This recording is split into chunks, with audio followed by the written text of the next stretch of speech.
Hey guys, Ronnie Calhoun here. Welcome to another edition of Miss Lou Champion Spotlight.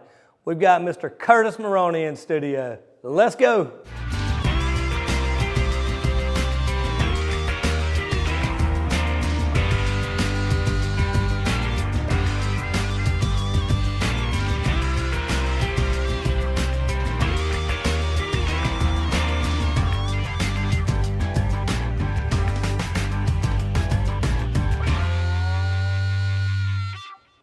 So we're on the couch today with a true Natchez champion, a true Miss Lou champion, my friend Curtis Maroney. How are you, Curtis? I'm doing well today. Thank you. Pretty day out there. Yeah, it's a beautiful day. Thank you for joining us this morning. So Curtis, you grew up here in Natchez, right? I did. I grew up out in North Adams County and I went to Trinity my whole life. Graduated from Trinity in 1981. So yeah, I'm a lifelong Natchezian. Okay. Curtis is very involved in the community. Anybody that sees you now, they're probably like, I've seen that guy here, and I've seen that guy here, and you're very involved. So what I was curious is to see what drives you to be so involved in the community. Well, for me, it's always been I just like to be involved. I like to be in the middle of things, but now my motivation really is to improve quality of life in Natchez. You know, we want Natchez to go places. We want Natchez to be successful economically, et cetera. But to do that requires a lot of things. And my contribution, I guess, is I'm just trying to make it a fun place to live. If people come here from out of state and they're thinking about moving here, or maybe they're thinking about locating a business here, and they come to Natchez and they look around and they see that there's always something going on. There's always some sort of festival or party or parade or some kind of an event that creates activity and gives people something to do, something fun to do. My hope is that they see that and it creates a positive impression of Natchez, and they say, this is a place I'd like to be. And that creates a better quality of life to live here, to visit here, and it also is a great economic impact for Natchez. Yeah. So everything that you do that I'm sitting here looking at covers all of those things for Natchez. Yeah, I mean, I'm involved in the community, but everything, I got to admit, I'm not out feeding the homeless. I'm throwing parties and working. I'm working on fun events. Yeah. Everything I do is fun. Now, it's a lot of work behind the scenes. Exactly. But it's generally fun. People are out having fun, and it makes Natchez a more enjoyable place to live. Yeah, for the people that are here and for the people that are looking at possibly moving here. Exactly. And so I'm sitting here reading some of the things that you're involved with. You're involved with the Mardi Gras Parade, the Natchez Bicycle Classic, the Balloon Festival, which is our biggest event of the year. Yeah, that's a big one. It all kind of started, I was much younger. It was back in '89, we put together the first ever Natchez Bicycle Classic. And I was still an active bike racer back then, and we put together that first bike race. And we looked at ways to make it different, make it stand out. And it was highly successful right from the very beginning back in '89. And ran that bike race through the '90s, and that was my primary thing through those days. But then got involved with balloon race, kind of through cycling, and have been involved with it ever since. And then of course we brought back the Natchez Bicycle Classic just a couple of years ago as just a ride, just an entertainment, a recreational ride. So let's talk. So let's talk about the Natchez Bicycle Classic, because it seems.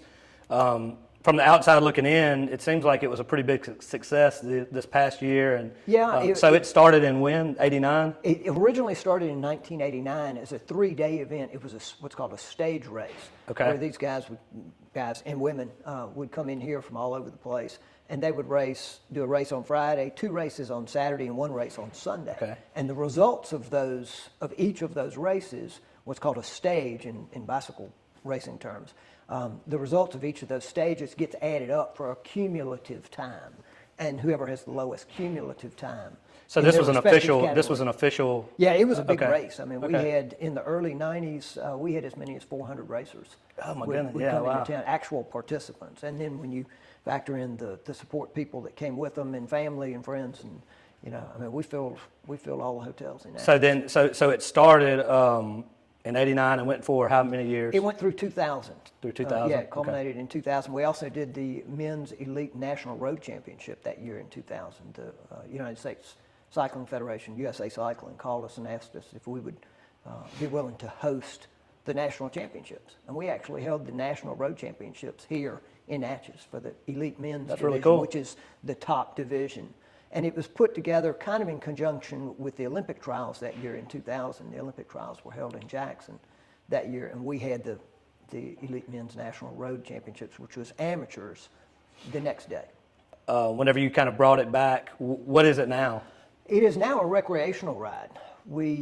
Cycling has changed. A lot of participatory sports like running and cycling have kind of changed over the years in that they're not as competitive as they once were. Now, granted, bicycle racing is still popular and still goes on, but it's a much more complicated sort of event. It's a lot more difficult to put on than a recreational ride where in today's modern Natchez Bicycle Classic, we just invite riders to come here and do an easy, fun ride at their own pace, non-timed. Everybody gathers down on the bluff on Broadway, and we start it. And we have different courses of different lengths for, people of different abilities. And where do these people come from? They're coming from all over? Yeah, they come from all over. We hope to see more people from more different places. And of course, what helps us, well, a couple of things help us. First of all, Natchez is such a beautiful place and such a fun place to visit.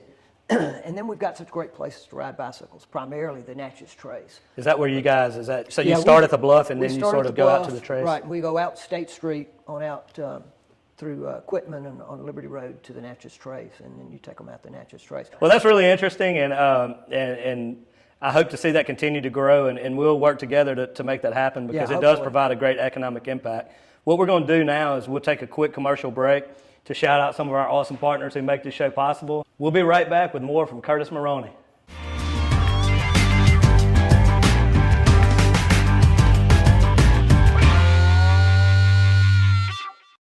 From regular family checkups to sedation dentistry, orthodontics and cosmetic dentistry, experience dental care the way it was meant to be.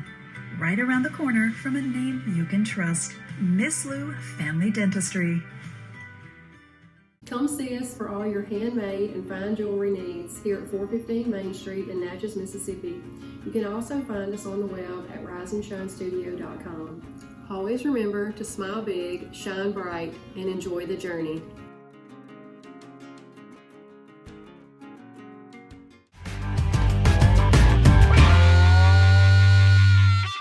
All right, we are back with my friend, Mr. Curtis Maroney, and I'm excited about this segment. We're going to talk about the Balloon Festival.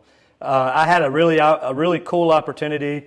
You called me and said, hey, why don't you come out and see how this happens sort of behind the scene. So it was really neat to see the balloons come out of the truck, how it sort of goes up, flying, chasing, how it comes down and all that. And I think it's fascinating. You've been with the Balloon Festival for a long time, so why don't we talk a little bit about, we all see the festival, we all see the balloon glow and all that, but we don't really get to see the behind the scenes. So let's talk a little bit about that. Well, I've always said that the best way to enjoy Balloon Festival is to get involved with it and get involved with the ballooning part of it, the behind the scenes. I was actually kind of surprised that you had never been out there and done that when we talked, and you said you'd never done it. I was really kind of taken aback. I guess I kind of assumed that more people have done it than actually have. I originally got involved in the second year. I mean, I went to the first year in '86, but then year number 2, I got involved and started crewing for some people and got with the pilot and went out and helped them put up the balloon. Had never done it before, and of course learned on the fly like most people do. And I haven't missed a year since, you know. And then when Natchez Bicycle Classic came along in '89, then we kind of we developed this event called the Balloon Biathlon. And I believe the first one was in '89, if not '90.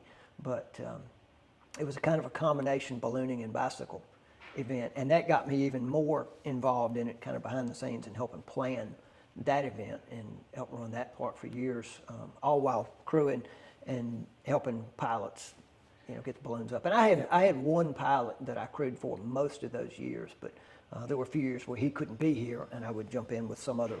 And where was he from? He was from Defiance, Ohio. Okay. And he came down, a fellow named Jim Burke, and he was a great pilot, really accomplished pilot. He was an event director, had directed the World Championships several times, and had flown balloons all over the world. So It was amazing to get to fly with somebody like that and to see how he worked, and he taught me an awful lot about ballooning. both from the event standpoint in organizing an event and task preparation and all, even though I don't prepare and plan tasks for the balloons, but taught me an awful lot about that. And then an awful lot about flying and how to make the balloon go where you want it to go. You said something off camera earlier I think is really interesting when you were talking about merging those two together, the bicycle race and the balloon festival. I was always curious as like, what is a balloon race? That's a good point. So what is the balloon race and how has it balloon changed race- to the balloon festival and all that? Can you talk about that? The balloon biathlon was one of the only times really that balloon race was ever actually a race. Otherwise, ballooning is pretty much, it's an accuracy competition. It's a flying competition for accuracy, and that you've got a target. I had no idea that Yeah. until we flew, and then I saw that and I was like, oh my goodness. So they were throwing bean bags. Yeah, you've got a baggie, a bean bag about that big around with a big long fabric tail on it. They're made out of that same ripstop nylon fabric that the balloon envelopes are made out of, and they throw those at a big X laid out on the ground. So yeah, it's an accuracy competition. And so in a normal balloon event, about the only race is the race to get to the launch site to get the best spot to put your balloon up, But and maybe the race to get your balloon laid out and inflated and up in the air quickly for some events, because time can be important in ballooning because you want to catch those certain winds, and you want to get up in the air and get in that wind that you know what's up there based on the readings that you've taken with helium balloons and everything else. So you want to get those winds as soon as you can before they change.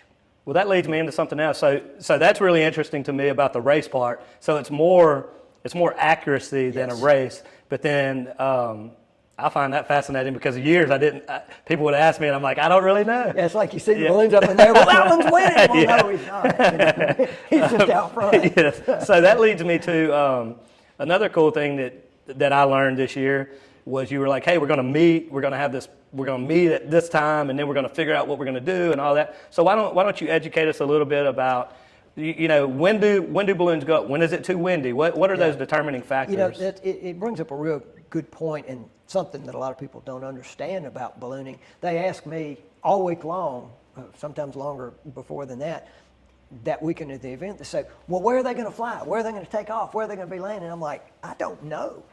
We don't even know that morning until we have the pilot briefing.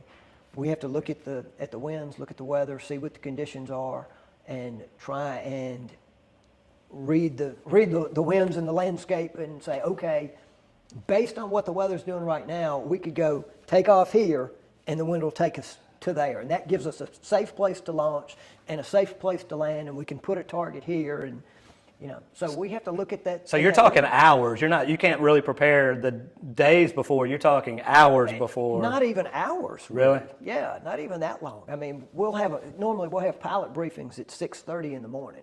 And we have them early because the winds are calmer and things are more stable at that point. As the day goes on and the sun comes up, you start getting more wind currents, things change, they change quicker. So things are more stable early in the morning and late in the evening. And that's why we always fly early in the morning and late in the evening, because things are more predictable at that point. So the powers that be will meet well before 6:30, maybe 5:30, 5:45 in the morning. They're looking at wind readings. They're looking at all sorts of websites that have weather information on them. But then we also put up what we call pieballs, which is normally a big black helium balloon, and they're black because you can see them in the sky, or at least once it's light. Sometimes early in the morning, if it's still dark, they've got some balloons and they put little blinking LED lights on them and they let them go. They send it up and see what happens? Yeah. Wow. And you can kind of tell, there's some ways of telling what the altitude of the balloon is. And so you see it may be going up and going on a particular heading, and then all of a sudden it shifts and starts moving right. Well, that's a layer.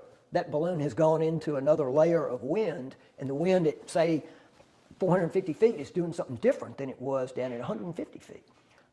Sometimes you'll actually see layers that are so strong that helium balloon will actually, it's going up and it hits the bottom of that layer, and that wind is shearing so bad it'll actually keep the balloon from getting up into that layer. And it'll kind of skip along. It's crazy, some of the stuff. And so that's kind of rare. You don't see that. And what about the wind speed? What type of wind speed is sort of the cutoff to where you're like, Well, we can't go at and this it's point? normally calmer on the deck. It's normally calmer down low, which is good, because once you get up there, if you're going 20 miles an hour, it's fine. But if it's blowing 20 miles an hour on the ground, forget it. You can't put the balloon up in that kind of wind. So, you know, we prefer it to be calm, under 7 probably. You know, 7 or 8 miles an hour on the ground. You know, we can get them up. You don't want to try and tether or glow or anything in that kind of wind, but you can stand up, get them inflated, and let them go, and you know, and they'll fly, and you know, then you're okay. But you also look at the winds aloft, up high at the different altitudes, and see what it's doing. And if it's too fast up high, you don't want to get into that. There's different atmospheric conditions. So there's a different lot wind that goes in. You know, as a somebody who shows up to the event and they're like, "Where are the balloons?" That, you know, People, why aren't they flying? Yeah, and like this year, Friday morning, it's a beautiful morning, but we go out there to launch, and there's so much ground fog. Up there, it was beautiful. Another variable. But another variable, we had fog on the ground. Actually, we had it Thursday morning and Friday morning, and then of course Saturday it was too windy. But yeah, Friday morning we had a bunch of people there, and we're all ready to go and ready to launch, and the winds were okay. But when there's ground fog like that, well, that's fine. You can get up and you can fly, but coming down, if there's fog, you can't see. You can't see where you're trying to land, and that can be a problem. There's trees, there's power lines, there's. Well, I think that's really educational for people watching. I mean, I really do. I think that's neat stuff. You know, and we hate it when we can't fly, because we want to put on a show. People want to see balloons. They come out to see balloons. They come from out of town to see balloons, and you know, sometimes it just doesn't work out. Well, the other part I was going to ask you that I found fascinating, and we'll wrap up this segment with this, is the pilot relationship with Natchez and the Miss Lou in general. Whenever I went out with you, I saw so many people who have these great relationships with the pilots, and even at your house, you invited me over to this breakfast that you guys do, and it's people sitting around in your yard with the flat scale. It was really cool. So why don't we talk briefly about the pilot relationship with you and others here in town? Yeah, it's very important that pilot relationship with both their crew and their sponsors. And different people approach it differently, different pilots approach it differently, but you see some relationships built over the years. You've got some pilots who've been coming here since the late 80s and flying with the same crew, sponsored by the same company or family, and they've built these friendships over the years. That just last. And what you hate to see is when you've got one of those relationships, and for some reason either a pilot can't make it one year, or that family's going to be out of town, or that sponsor has gone out of town, or something, you know, breaks that relationship for a year, and you hate to see that. Of course, they come back, it's like a reunion the next year, which is always fun. But yeah, those relationships are. I think the word that you said the word that you said a while ago was family, and that's sort of from the outside looking in. It looked like it was one big family from all over the country. It was guys from everywhere. Yeah, it really is, especially among the pilots. The pilots are all really close, and they all fly together, even though they're from all sorts of different places. They come together on various weekends throughout the year, and some of them a lot of weekends throughout the year. And they get together, and it's like a big family reunion all over again. And they do it all the time. And so they all know each other. They all hang out together. And from what I gathered, they all love Natchez. They all love coming here. So that was really interesting to hear some of them talk about Natchez and how much they love it. Ours is one of the favorite festivals for a lot of our pilots. That's really cool, man. And we appreciate everything that you do, because it's guys like you and others around who bring these people in and take care of them and treat them like family. Yeah, and there are a lot of people that put a lot into that event. I mean, I'm just one of a very large team of people that make that event happen. And yeah, it's a valuable event for Natchez. And again, it's just one of those things that makes Natchez such a fun and livable place. So what we'll do is take a quick break to recognize our awesome partners, and we'll be right back, and we'll talk about some of these other projects that you're involved with here in Natchez.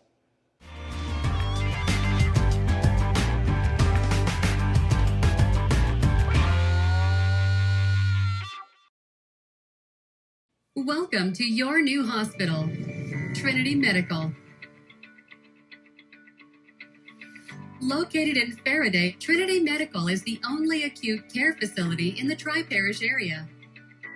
Here, you'll find an active pursuit of holistic health, a strong, honest group of clinicians, and a consciousness of others that transcends the 80,000 square feet committed to you and your loved ones. Trinity Medical. People you know, caring for people you love. If you like what we're doing here at Miss Lou Champion Spotlight, make sure to like, follow, share on Facebook and Instagram, and visit our website, MissLouChampions.com. It costs you nothing, and it helps us to continue to shine the spotlight on awesome people right here in our community.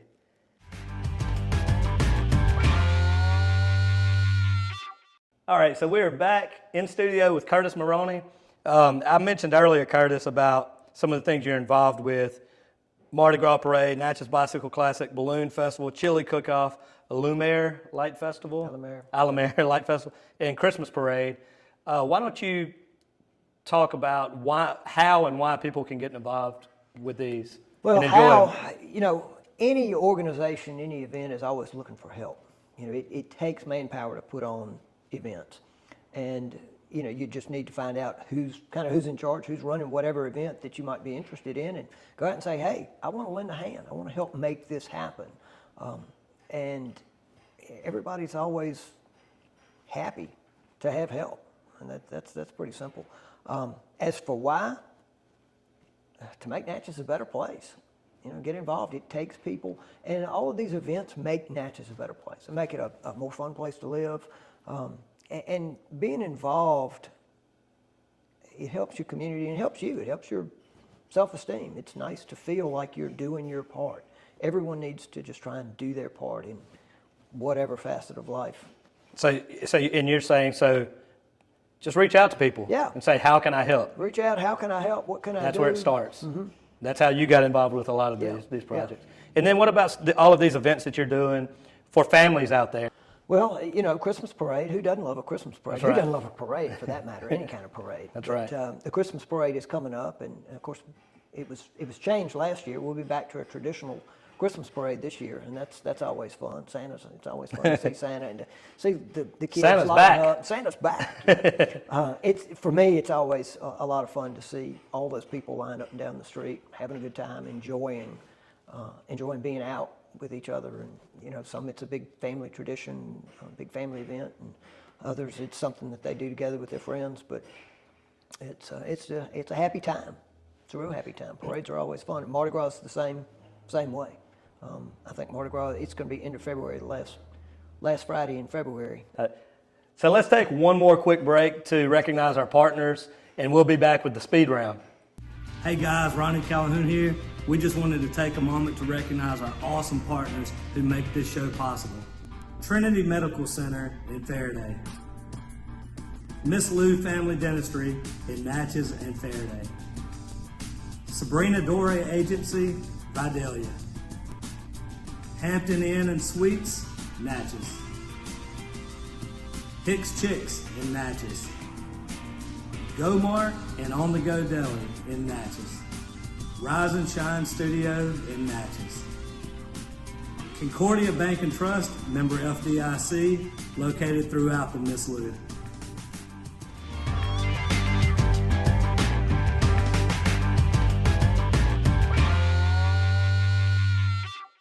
All right, we are back with Curtis Maroney in studio. If you hear a little background noise, we've got some Natchez progress going on out there, right? Yeah. Sounds like a little construction, but that could be a good thing. That's a great thing. So we apologize if you hear a little background noise, but we keep rolling. Yeah, we'll just talk a little. So, are you ready for the speed round? Yeah, sure. Fire away. We'll start with a couple of balloon festival questions. Right. So, what is your favorite band that has played at the Balloon Festival? Favorite band? That would have to be either the Revivalists, not the Replacements, the Revivalists or Bishop Gunn. Both of those were a lot of fun.